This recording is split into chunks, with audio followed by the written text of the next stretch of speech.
L'avis de décès de Françoise Hardy a été publié dans Le Figaro ce samedi 15 juin 2024. Où et quand la chanteuse sera-t-elle enterrée? La semaine a commencé sur une note tragique. Le mardi 11 juin au soir, Thomas Dutronc annonçait la mort de sa mère Françoise Hardy de manière laconique sur son compte Facebook. Maman est partie. La chanteuse est morte des suites d'un cancer du pharynx qui l'avait tenue éloignée de la scène et des studios ces dernières années. Alors que les hommages de célébrités et d'anonymes affluaient sur les réseaux sociaux, les chaînes de télévision ont bouleversé leur programmation.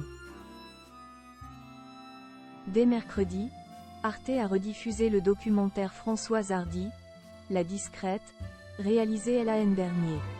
Il est également disponible sur Arte TV. Du côté de la TNT, Paris Première proposera ce soir Françoise Hardy, Tant de belles choses.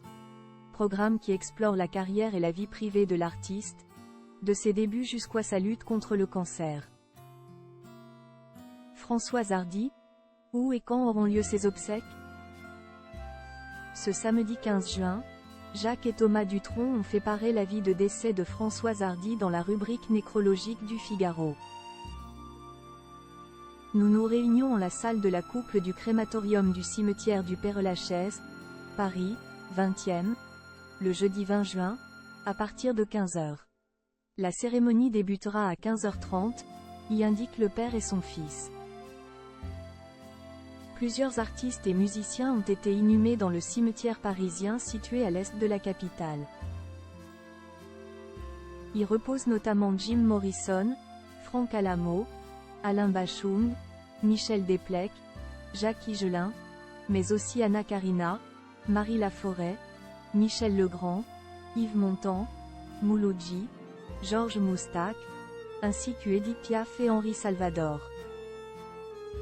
Thomas Dutronc s'envoie après la mort de Françoise Hardy.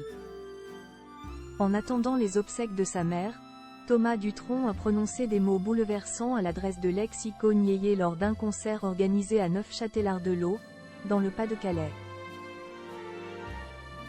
Le guitariste et chanteur invité à ouvrir la seconde édition du Jazz Opal Festival s'est confié au public. J'ai essayé de chanter 2 chansons de ma maman, mais j'ai la gorge qui se noue.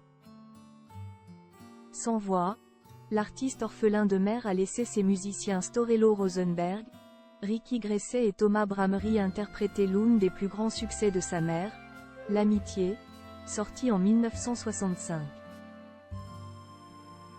Il s'est joint à ses acolytes à la fin du morceau, chantant « Parfois dans leurs yeux se glisse la tristesse, tu pourras partir au fin fond des nuages ». L'émotion était palpable.